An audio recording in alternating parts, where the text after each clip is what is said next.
It's really bad for you not to get your sneeze out, by the way. What's going to happen? It could cause like an aneurysm. A brain aneurysm?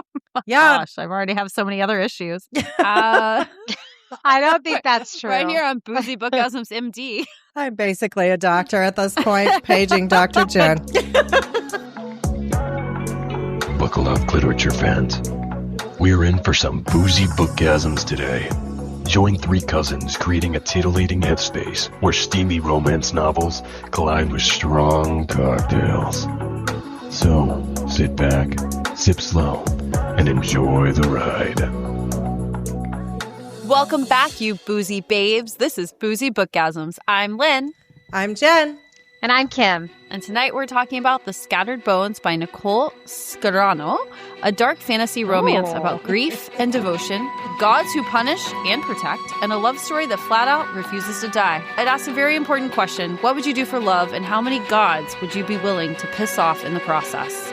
But before we start to collect these body parts, Kim, what are we drinking tonight? If you fall in love with a thief, catch the attention of the gods, and have to go on some fucked up scavenger hunt in order to find the body parts of your husband, I thought you might need a pretty stiff drink. Yeah. Yeah, that's fair. Ladies, I got you. You always do. Tonight's beverage of choice is the Mezcal Bone Crusher. It's smoky and bold, and it's the perfect cocktail for when you want to work hand in hand with death himself to flip off the rest of the gods and get your happily ever after. We've got some mezcal, we've got some lime juice, simple syrup. This is the killer. It's got Sriracha in it, which is going to make it jump up a bit. Spicy. Interesting. We did the rim of it with some Chipotle chili powder just to give it that little kick up. Extra kick. Enjoy. That sounds hot, ladies. Yum, yum. I love Cheers. mezcal, though. You Big do fan. love mezcal. That's I your do. jam. It's making a comeback. Well, we went on that trip. Remember, we had Sotal, which is also like a smoky tequila agave drink. When we were in the Hill Country. Big fan. So we're going to start with Sela is our heroine. We begin the story of her wandering in the Civittag Desert. She's literally climbing through dunes in the sandy, endless desert. And she's been there for weeks, maybe? It's very Tomb Raider-esque. A long time. And she doesn't know where she's going. She's just following a feeling. And we don't really know what she's there to do. It was hard for me to figure out how to narrate this book because it goes back and forth between past and present. Mm-hmm. You find out bits of the story from the past that lead you to where you are in the present. But we start out in this desert and she is trying to find something. And she's hot and her skin is blistering off of her body. And we realize that she has this long lost love that she is still beholden to. Eventually, we realize that she's looking for his body parts, his scattered bones, if you will. So many questions on this. I cannot wait to dive into this. Really bad scavenger hunt happening. She's drawn to these parts. Yeah, his body parts. She's also carrying them all with her. In a trunk. In a trunk. Which feels like it could be heavy. Super heavy. Well, she does have a horse that suddenly is never parted from her. The horse never runs away. No one ever tries to steal the horse. Or the body parts. Or the body parts. They're always... This is a big TikTok book. Very, very highly recommended. I have so many thoughts about this. Yes. But essentially, we get the sense that Sela is after her ex-lover's body parts. We don't know what happened to him necessarily. Obviously, it was very traumatic, and she is very much in love. And she keeps saying his name over and over and over again so that she remembers him. But she does find one of his body parts in the Civittag Desert. We also get introduced to this person she calls the stranger. Mm-hmm. We don't know where the stranger came from or how she met the stranger, but the stranger is almost like a guide on this quest that she is on. So we go back in time. All of the gods in this realm, so there's like a god of war, god of death, a god of marriage, all of these gods, right? So her god is the goddess of purity, but her goddess is kind of a bitch. Kinda. She's a total bitch. She's the goddess of purity, but only because she wants the prettiest maiden's body. And she inhabits these women's bodies until they get old. And then she just inhabits another body. So these women get presented to her, and the prettiest ones get raised in her temple so that when they turn of age, Like 21 or something. yeah, that she can inhabit their body. And at that time, their soul just goes to sleep. It's like body snatchers. They start as children, raise these kids, and they isolate them away from everyone. No touching, no hugging, no love, nothing, to stay pure for this bitchy goddess who takes over their bodies and uses them They're however she wants. brainwashed into believing that it's an honor. It's an honor. They're serving. But really, the parents are just pimping out their daughter. Right. Well, Mormon. and they talk about that. So her dad was a wealthy merchant, let's call him, and he had already had like 6 or 7 children, and he hadn't given any to the goddess. So they have Sela specifically to give to the goddess. They got lucky she was hot. Yeah, she was beautiful. There's meant to be the most purest form. So she can't play. She can't be a child. If she falls down and gets hurt and she's scarred in any way, they wouldn't be willing to take her. She lives a horrific childhood. So silly, awful. Sad. Until she's like 10 years old. 10 years old is when they give her to the goddess. And so she gets raised in this temple. It's kind of a pampered lifestyle. It's kind of like living in a spa. Yeah, but lonely. Like she has no one to Lonely. talk to. She can't do anything. No one will speak to her, because the other thing is that there are other women who get presented to the goddess, and they're all meant to be potential vessels. They're like a backup plan. She knows that she is the vessel, so no one will talk to her. It's horrible. I don't care if you're living in a spa. That's an awful life. Well, nobody can touch her. She can only eat the purest of things. It's not a life. She just sits in a room and does nothing. So her goddess is named Renista. This is where we start with the back and forth. Sela is in her, I would call it a prison cell. It's like a lovely room with the life of luxury, but she's essentially a prisoner. And she looks over and someone is in her room, this thief in the night. She's like, "Who are you?" And he's like, "I'm here to steal something from you." She's literally been devoid of any contact. So this random stranger who has snuck into her room from her window, floors high, in this castle that she's in, or temple, and she makes friends with him. And he is also an acolyte of a different god, the god of thieves. He is there to steal something, and he tells her, "I need to steal something of value so I can be the best thief, so he will bless me." And she's like, "Here, take my robe. It's a white robe with gold thread, and he'll know what's really special." And so in the first 5 minutes of meeting, she gives him this robe, and then they talk and they have this thing. Stealing from Renesta was a really big deal. Yeah. Her temple was a fortress and was really well guarded because she's in human form. So she's in more danger than a god that walks around in god form. Stealing from her, that was his in. And she was like, "I'm never going to wear this again. I have tons of clothes. Take this." Right. I think the thing about Renesta too is that she was one of the first gods. She's an old god. She's like one of the first. Yeah. So while she's in this human form and she's very vulnerable, they also all listen to her. They fear her. So all of the gods they appreciate or respect her. All the gods are also always in conflict too.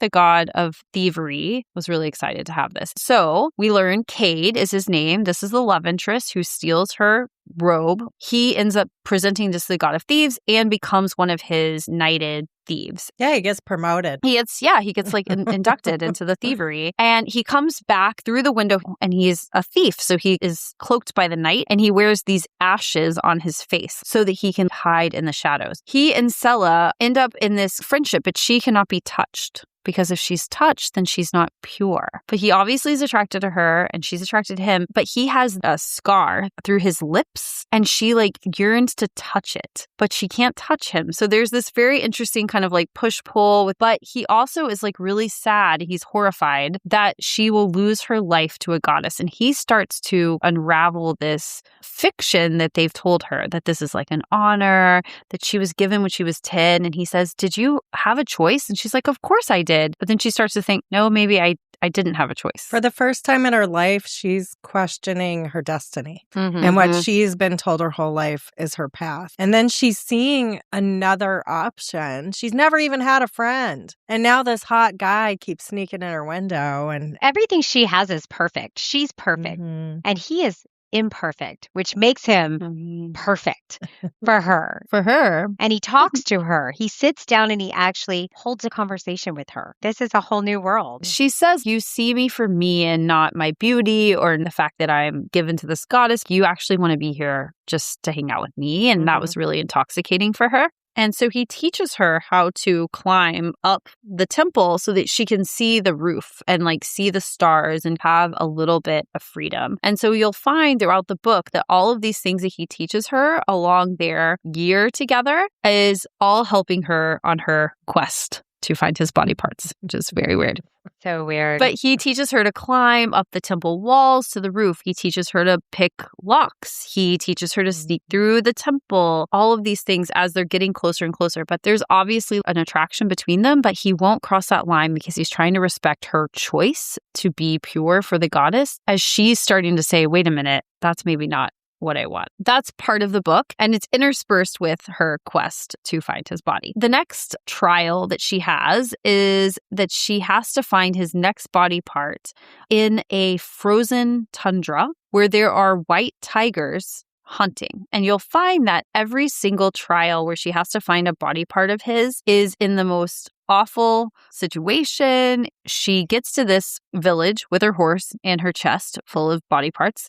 So many issues. So when this all happens, she actually has the torso. She left with the torso. We're not sure exactly how yet. We don't know the whole scoop. So she starts the quest with a torso. It's like a Mr. Potato Head. Like you have the base.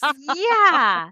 Just this bloody torso I never thought about You that. need the other parts. that she's carrying around with her. That's true. Nobody's noticing the dried blood coming from the box. You know, it's fine. It's a magical Pay box. no attention. It's know? medieval times. Yeah. We don't know why or how, but his body parts are somehow preserved by black magic. That's so right. they're all very well preserved, but they have been scattered to the winds, and she has to go on this quest. So she gets to this small village, and the god Lovek, he was originally a part of this land, and he married a woman that he loved, but it was not the political marriage that the god should have done. The city chief had a daughter who he wanted the god to marry, and the god married someone else. So that chief cursed the land, and white tigers killed the wife and their unborn child. So he has disappeared from all of the land. So the city chief uses dark magic to get the tigers. Tigers kill the wife and the baby. And the god says, fuck all y'all, I'm out until someone eradicates the evil from this land. And it's been 100 years. This whole part of the realm has been living in squalor. So she gets there, but this is another weird thing. Her lover's body parts call to her. So like her heart knows where they are, and she has to follow her heart to Well, the how body else parts. was she going to find him? Right. That's fair. So the stranger who we are introduced to in the desert, the stranger is along this journey with her. He has promised her if she finds all the body parts, he will help her bring her love back to life. But she doesn't know if she should trust him, but he's the hope that she has and that she's clinging to. But he talks to her in her mind. And she starts to love him, but like in like a paternal way. And he calls her my child. But one thing he can't do Is help her. Technically. He can give her little tidbits here and there, but he can't touch her. He can't do anything. He bends the rules a little, a couple Yes. times. Yeah. For the most part, he sticks by the. He can't quote unquote help her. So anytime he does help her, there's always a loophole, right? Like, I just wanted to hold your hand versus like pull you out of this like blinding heat. I can hold your hand. Okay. It's fine. Totally. I helped you escape from death. I didn't help you on your quest. No big deal. But he's always there in the wings. And she's on this quest for over a year. So he is her only companion. Back to the white tigers. So she's in this very horrific tundra, Siberia type situation. And she realizes she has to go into the god Lovek's realm that has basically been abandoned and has now been taken over by these white tigers. So she goes in and she kills some tigers. And she starts to feel like a little bit invincible. She's always almost dying. The whole book. And she did pry a sword out of a dead bodies' hands to kill the tigers. And I thought that was that's really resourceful. Brave. There's some Tomb Raider shit going on in here. Croft has nothing on this chick. But Yeah. the minute she kills a tiger or a couple tigers, the god Lovek, The warrior, shows up. Ta-da. God of warriors. She killed the first tiger for her husband, and she killed the second tiger for Lovek's wife. Yep. And then he showed Yes, up that's and right. said, hold my beer. Right. Because she was selfless, she was trying to do it for her love, and she killed a tiger. And then she said, you know what? You guys fucked his wife. I'm going to do one for her too. And he does help her. She goes into the temple, which is like the den of all the tigers, which is where the body part is. They help her in like sneaky ways. It's much like the stranger. So Lovek stands in the way so the tigers can't see her shadow so she can get to the bone, and then breaks him free of his curse because she helped him. And then he's able to help kill all the tigers. But he blesses her. He puts blood on her face and says, I'll always be with you. So now there's a god on her side. She says all the times, like, these gods have left me. And the stranger says, not all the gods. And she has to be reminded a lot. She's a little dense when it comes to this. Every single quest she goes on, she encounters the same thing. I know. It's very repetitive in that way. You do kind of start to piece it together, and this quest is ad nauseum. But then you go back to the past. You fall in love with their love story and how they connect. And there's this scene where he comes in and there's a rainstorm and he's wet. And she's like, come in. No, I'll drip all over the place. They'll know I'm here. We'll leave your clothes outside then. Makes sense. And he's like, okay. And so he takes off all his clothes, and then she takes off her clothes anyway. Ba-dum. They definitely have sex. It is a pretty good sex scene, I will have to say. Like, I thought it was written very well. Chapter 44. Yep. It took a while. I would say the sex scenes were like mid to second half of the book, and there was only a few of them. And then back to the quest. Were there plural? I only remember 3, one. maybe? There were a couple. There was some oral, and There then was the first time there was the wedding night, and then there was at the end. So that happens.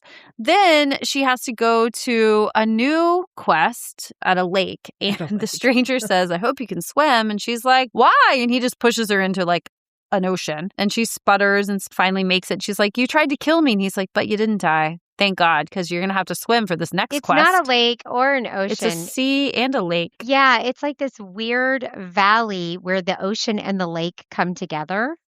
So it's salty, but it's still got some fresh water in there, but it's really deep. It's the one place that this god owns. That is his. It's paradise. It's paradise. I thought of it as like a paradise island. Yeah, I was thinking Eden kind of. It's gorgeous, but there's a sunken kingdom, and she has to go to the sunken kingdom to find her lover's next body part. But she can't hurt any of this god's creatures, or he will kill her. She can't even tear seaweed. Yeah, that threw me too. Everything in the ocean is living. If something attacks you, you just have to stay still. Yeah, you can't kill anything. So she ends up getting kind of enamored with these pink fish. She starts following them, but the stranger's like, wake up, but she's following them deeper and deeper and deeper and deeper. Finally, the seaweed captures her. She struggles, and she sees one little seaweed is like floating in front of her face, and she realizes she tore it from the ground, and she gets paralyzed because she's all of a sudden hurt this god's creature. And she basically submits to the ocean, and she doesn't come with any weapons or anything. Comes in naked. And the god takes her surrender, gives her oxygen, and helps her get down to the bottom of the ocean where she can get a body part. And then lets her hold it and cuddle this, I think it was a leg, and then helps her get to the top. And at some point she says, can I come back here? And he ignores her, and then he says, yes. This is the weirdest scene for me. They're all these rainbow pretty fish, and they're fluttering in between her fingers, and they're like, ooh, look at me, look at me, look at me. And then I see like Nemo, follow the light. And she's swimming deeper and deeper into the cavern. And then all of a sudden, these fish morph into these piranha-like creatures. I tried to Disneyfy it. It feels very Little Mermaid, but this like was creepier. probably my favorite quest. I'm gonna love a good snorkel. You know, I've been on snorkeling trips where they're like, "Don't touch the coral," but you wanna, but you're like, I can't. I'll ruin it. It's so pretty. I just could relate. I love how she had never swam in her life, and now she's scuba diving. Like, how She's deep a was that? diver. That was far. Yeah, far. It's a sunken city. But she's got oxygen bubbles. bubbles. Yeah, the Yeah. fish did help She out. took a really deep breath before she went under. She practiced swimming for weeks. That's a good point. Well, he did throw her into the middle of the ocean and said, hope you survive. That's how you learn. That's how I learned how to swim.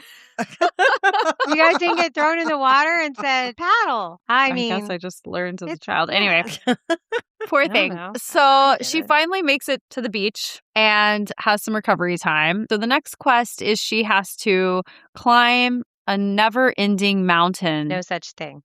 A never-ending mountain? It's got to end. It felt like a never-ending mountain to her. So she's climbing up this mountain, this sheer rock face. Her hands are bleeding. Like, she climbs for days. And finally, the stranger helps her. She falls off the face of a mountain and basically skewers her thigh on a rock. Yeah, that part was bad.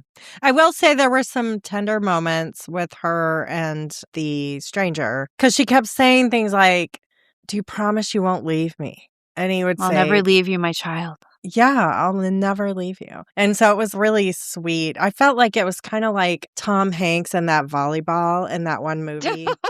Wilson. Wilson. He's like so lonely that he just makes friends with a volleyball. Personified the volleyball. Yeah. She wakes up from falling off a, let's call it a 5,000-foot cliff. I like that better.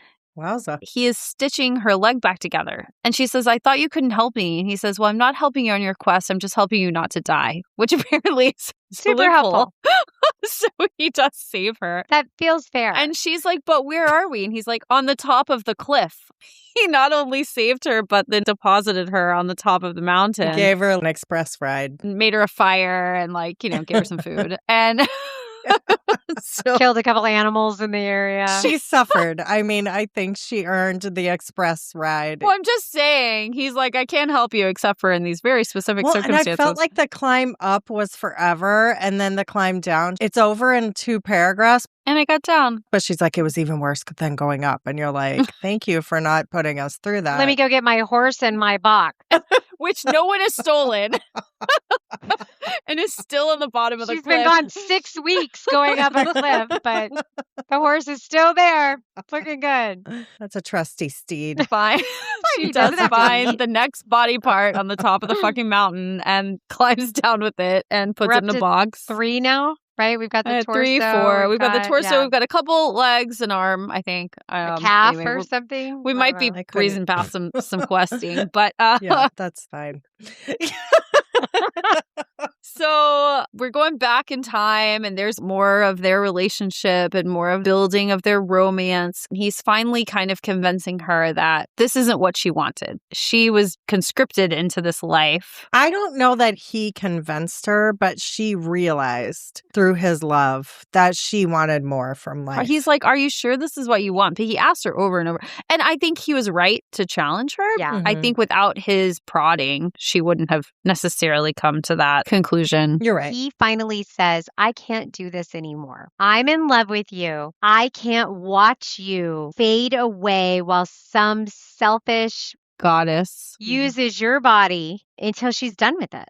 I can't watch it. He does say he'll wait for her, and then he goes back on it, and he says, but I'll wait for you. Totally reneges. I can't keep sitting here and watching you fade away. Yeah. It's very tragic. So I would call it a second act breakup, but he couldn't. But he can't. There's more lovely romance between the two of them, but it is very fraught because of this impending separation because she's about to be body snatched. Well, and also he lives a pretty dangerous life on the streets. True. As a thief. Yeah. He comes back with bruising and he's been in the streets and He lived a very tough life, and he does admit this, right? Like, he was a street urchin as a child. He went to steal a piece of bread, and he gets caught, and he gets saved.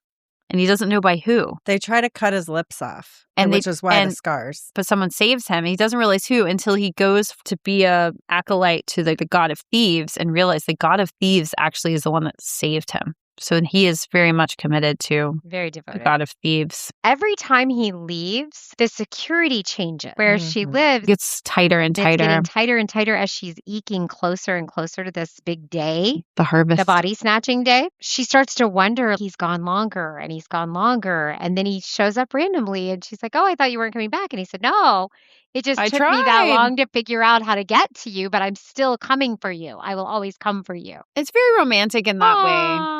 It was so cute. romantic. And she was his only friend he ever had. They Yeah. were Mhm. each other's only friend ever. I was like, oh, You're my best stop. friend, my confidant, my love. Is it like love by proximity? Kind of. Is it real love? Who cares? It's so sweet. Kind of weird. They are each other's person, but he is the thief for hire for the god of thieves. Like he Mhm. goes out on missions to steal things. He's kind of like an MI6 agent. And in between his missions, like James Bond, he comes back to the woman, to get his 007 off.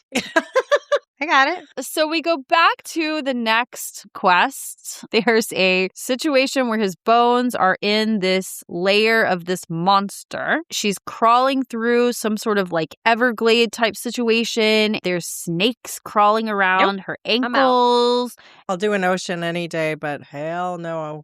And the stranger is like, well, this monster used to be really nice, but then someone tried to kill it, so it killed them, and then it got a taste for blood, and now it's humongous, and it's like bigger than you've ever seen. And so it turns out this is It's like a dinosaur. a 70-foot crocodile that is like here to kill her. The crocodile does find her and chomps on her and drags her into the cave, and she sees across 3 hills a random sword sticking out of a hill Is it random? in a cave. So she does race over to get the sword, drags it out like King Arthur, Yeah. kills the 70-foot crocodile, gets the body part, I forget which body part it is at this point, trudges back through the Everglades and realizes that the water is so crystal clear and all of these bones are like underneath the water, sitting on top of all these jewels because all of these treasure hunters had come to try and steal the treasure and died. Crocodile, yeah. So she's like, while I'm here, The black magic in the bones, it's like a poison. So it like singes her and she's weak. So she's like, I got to find a bag to put the bone in. And then she's like, well, it's full of gold. So I might as well just take the bag and the gold and put the bone on the top. So winning. She's like, once I get my husband back, we're going to need some We're going to need some cash. gold. We need some run money. Mhm. Yeah, that Yeah. tracks. Listen, she's a thinker. I'm sorry. As soon as I heard about the Everglades, I was like, this is one of those moments where you go, I love you, but dot, Mhm. dot, dot. I'm not crawling through snakes. No. White Not tigers? yet. Okay, maybe. Under the ocean? Totally would have done that. Possibly. The desert? The 5,000-mile cliff? Okay. You would have lost me there. Little hard, but I could do it after a couple of weeks, especially if I knew my horse was fine at the end. But the snakes, I'm fucking out of here. No, Fuck no. maybe you could just go without your shoulder, but can we bypass one body part? No, he has to have all his body parts for the stranger to put him back together. I mean, I feel like a shoulder you could That was not the Shoulder's deal. not that big of a deal. do a tree stump or something. Well, there were a lot of not the deals, but they still happened. So she wins. Shocker. Back to the past. Again, we go. We finally get a scene of how we got all the way here. So they admit to each other that they love each other. He says, I don't love you. There's more than that. Like, I have feelings I can't describe. That was their thing. She was. Yeah, I thought it was cute. It was I did cutesy. too. I loved It was it. I their loved it. thing. Gross. I don't I love totally loved you. it. Because love isn't enough of a word for me. Like, I need a better word. That's so cheesy and Oh. so That's awful. why it's romance. I fell in love with I love their love story. Like, I was Aw. there for it. I thought it was really sweet. It was I really love cute. that for you. Thank you. You're welcome. I love it for me too. He convinces her the only way we can be together is we have to escape, to break you out of this temple before your 21st birthday so that you don't get body snatched. And I will run away from the god of thieves and we will live a life of poverty, always looking over our shoulder. This will be the most horrific life we've ever lived. amazing. But we will be together. And she's like, yes, I'm in. And he's like, leave it to me. Like every 20-year-old idiot. Yeah. On the road. I Gonna can't live like wait. nomad. You're worth it. I don't care if you don't have any money. But you're beautiful. We'll probably die, but it'll be fine. He disappears for weeks on end, and he finally comes back 3 days before they're meant to escape. She's like, oh, I was so sad that you weren't here, but I figured you'd be here in 3 days. And he's like, if we're going to do this, we need to be husband and wife before we do it. I want you to be mine. She's like, I agree. So they climb up the temple to the roof. There's this god of husband and wives. It's 2 gods that got married and are lovers and became one entity. They do a ceremony on their own, asking for the blessing of the god Ekriel, which is the 2 in 1. They do their vows, very similar to what you would think. And all of a sudden, every light in the entire city goes dark. And that gives them the cover of night to Bow chicka wow wow. Under the stars. on the roof of the temple. Do you guys hear the Aladdin theme, A Whole New World, in your head right now? 'Cause Doo-doo-doo. I can show. That's where I'm at. There is like good sex up there. They're having a good time. So then they have to climb down. And she says, who knew I would only have 24 hours? And I was like, oh gosh, we're going to have another fucking like quest. And no, the guards of war bust into the room right after they procreated. Is that the right word? No. They consummated. They consummated. Thank you. They also procreated. Well, not till later, but Yeah. procreate means that you have a baby. She wanted to But they're working on it. Here's how it works. during this situation. She was like, wouldn't it be great if I got pregnant today?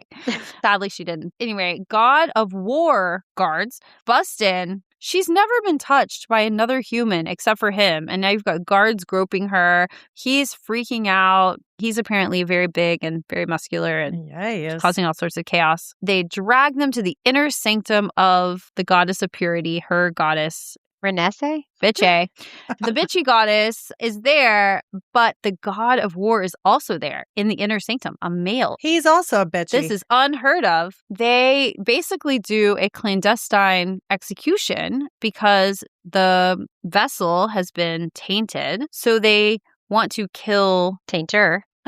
and they curse him and say, your soul will be with you forever and you will stay awake throughout the entire execution. She freaks out and he says, if you will not mess with her, I will do this willingly. They're like, don't fight us. It ain't going to be good, but we'll leave her alone. And he is like, deal. I'll take it like a man. And he did. And he's very brave. And the god of war actually takes pity on him and says, I'll make this as quick as I can. Except he did make sure he had to stay alive through the whole thing. He had already cursed him before the bravery. But he could take it back. Right. Yeah. He couldn't. He's a god. He could have. Gods, they gotta live up to stuff. So he has this very fancy sword and cuts off his body parts one by one. So an arm, a leg, a thigh, a calf, a head. And all that's left is his torso. The goddess is like, oh, we did this under the cover of darkness. I can't tell my realm that you aren't pure. I've been waiting for you. That'd be really embarrassing. I'm still going to take over your body and your lover will be scattered to the winds. They're about to do a marshmallow roast. They were going to burn his torso to seal his soul. She couldn't do that. That would have disconnected them. And she dive bombs in to this torso. Now, remember, this is a big guy. Well, all the guards have left with the body parts. So it's just the 2 gods and her and the torso. And so she grabs this adult male torso. Well, there's no legs. There's no limbs attached. It's still heavy. It's literally dead weight. What do you think was attached, though? Just the torso. What about? Was his dick attached? Probably not. She didn't mention it. Yeah, I guess so. I would think so. I would think so. Yeah, because it was just his thigh on each side. So yeah, it was his dick all the way up to his neck. But yeah, she grabs that thing and runs like hell. She's been practicing. She's been scaling up temples. She's very fit. He's gotten her very She's fit. not that fit. He's trained her. To carry a man's torso and run with it? No. Sorry. It's not like they're milk jug training for the marathon. The god of war was like, let's see how far she gets. He was enjoying this. But the bitch god tried to run after her, but she was stuck in a 40-year-old body. Sella was 20. She's like, fuck you, bitch. And she takes off. And the god of war was like, hee hee. He's like, don't tell me what to do, bitch god. Like, I'm not your bitch. And he just watches to see what happens. He was there to do a service, but he wasn't invested really in the whole situation. I'm not sure why he was there to begin with. I thought he stole from him. At some point, he took something from him. Oh, I could be wrong on that. Is this a conspiracy? Conspiracy. So we learn that this is not the first time they've done this. That is what starts the quest. Fast forward, her last quest for his head. That is the last body part that she needs.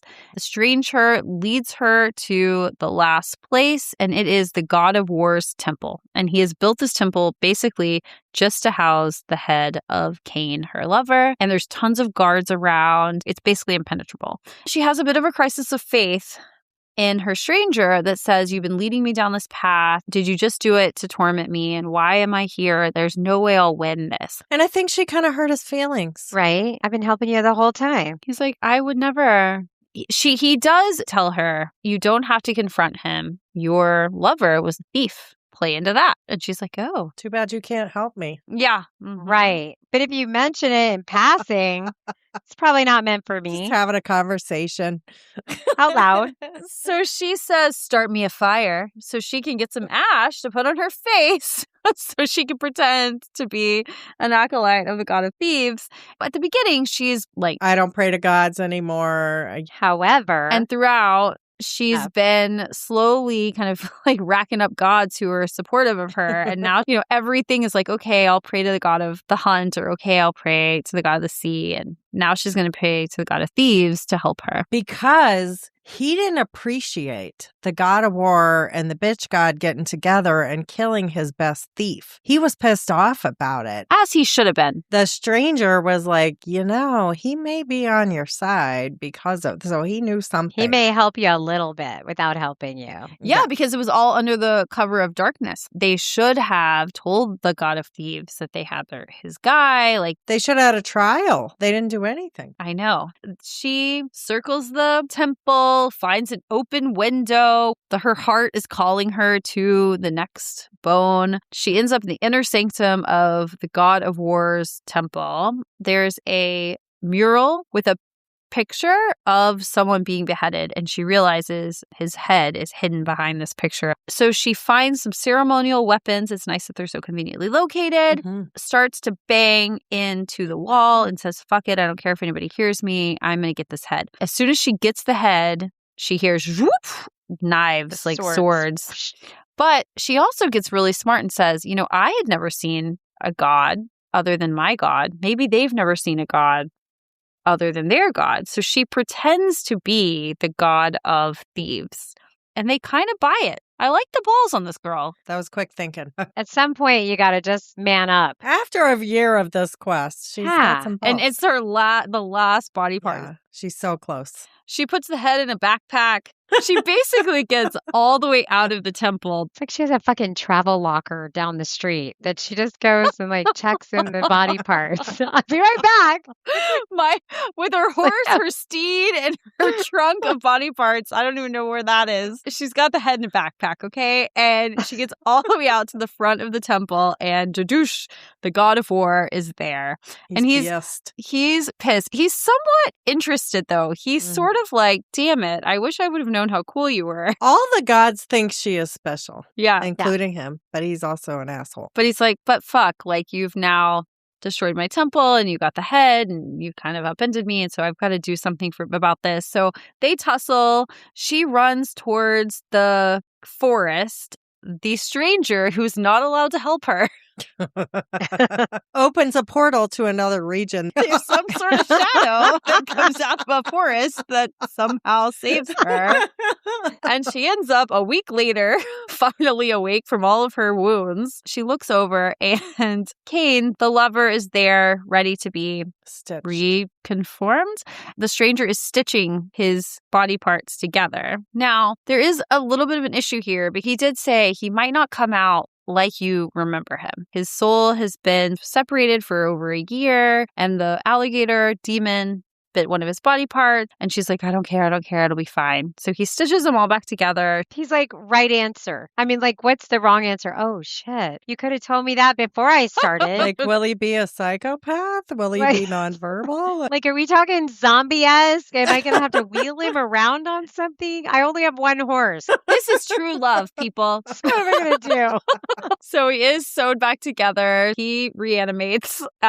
He's a little nervous. So weird. Like a Tim Burton doll. She's like, do you know who you are? And he's like, yes. And she's like, do you know who I am? He's like, yes, you're my wife. Oh, that part just got me in the feels. I was like, he said my wife. He remembered everything. They were married for like an hour before he was Maybe. murdered. The stranger still hangs around, like nursing them all back to health. And he finally goes to leave, and she kind of chases him down and says, where are you going? And he's like, I don't think I need to be here for this part of the reunion, which I thought was funny. She's like, but who are you? And he's like, I can't believe you didn't figure it out by now. Me either. He is the god of death. Let's be honest. I figured it out way. I knew he was a god. I didn't know what god. Oh my God. They've set you up in the beginning saying the only God that just completely disappeared was death. That was like chapter 2. I knew he was a god. I didn't know which god. So he was a god of death. And then he told this story about the bitch god was actually a twin. This was juicy. It was good and evil. And each of the twin daughters were meant to have good and evil in them. But bitch god thought she was the coolest of the sisters.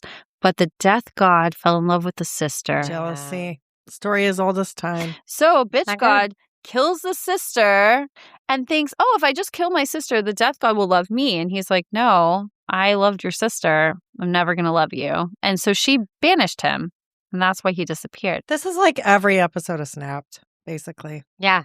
Bitch god and god of war did the whole body chopping with the sister, but they burned one of her body parts. Burn the torso. And that's why he couldn't bring her back together. Well, he did, but she wasn't right. She wasn't right. He disappeared because he had no more acolytes. Throughout the whole book, they were talking about how the god of death's cult had disappeared. And she was like, well, how can you be here? And he said, the more you believed in me, the more I could be here. And I think Cain will believe in me too. And that is really all I needed to be a god again. And you will always be mine. And that's why he was so possessive. But you don't feel like that's so dark and twisted that the god of death is with you at all times? It was kind of creepy. Sorry. Well, they made it sound like after he was gone, there was no afterlife. Right. There was no afterlife, yeah. And so now that he's back, there's an afterlife. That was kind Mhm. of important for the people of this story. But I think too, like there's always a balance between life and death, good and evil, which is Sure. what he was saying with the sisters. He is a part of the natural cycle of life. So fast forward,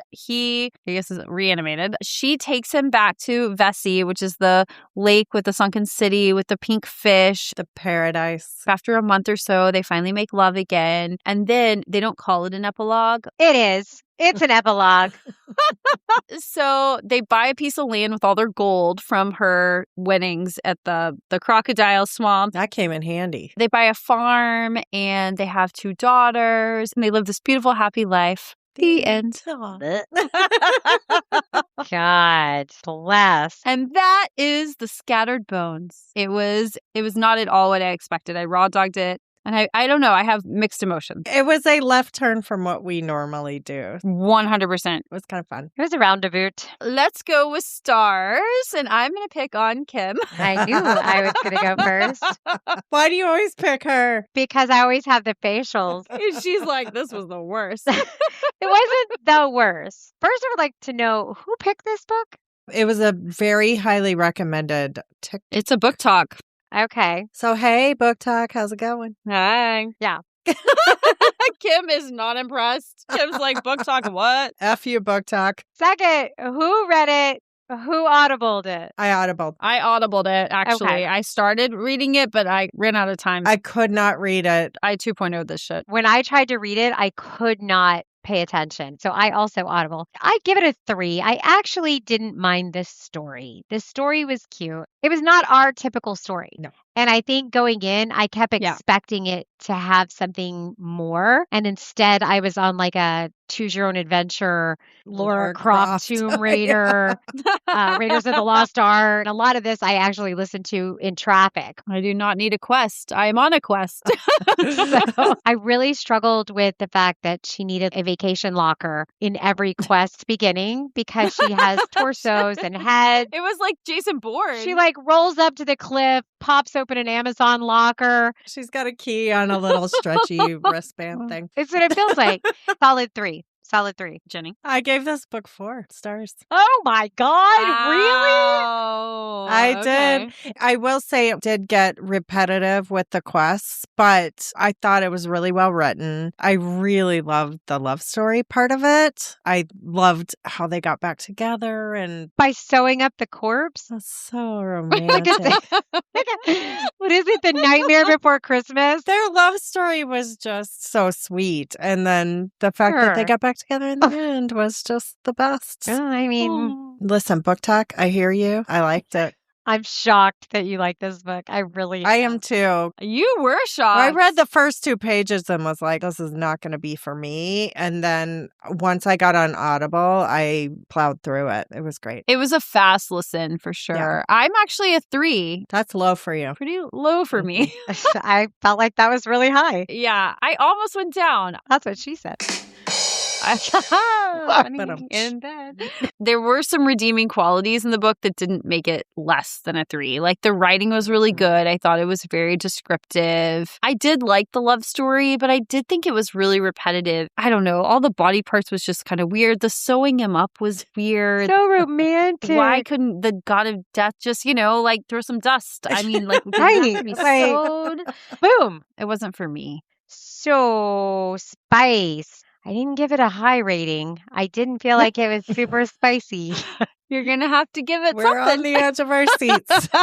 I'll give it a 1. Okay. I didn't feel like it had a lot of spice to it. They had sex 3 times. It took us to like chapter 40 before you even got the first scene. I gave this 2 chili peppers for the same reasons, but it was still romantic. I gave it a 1.5 for the exact Mhm. same reasons. Right in the middle of us. Shocker. Weird. There was not enough of it, but I wanted to be there. There was really good sex scenes where there were some. Mhm. Thank you guys for listening. Send us a message on boozybookgasms.com. You can follow us on Facebook, Instagram, TikTok, and YouTube. Happy reading. Happy Happy reading. reading. Thanks Bye. for tuning in. We hope today's episode was the climax of your day, leaving you breathless and wanting more. Until next time, remember to indulge in the pleasures of life and to keep the passion alive. You can find more tantalizing episodes at boozybookgasms.com.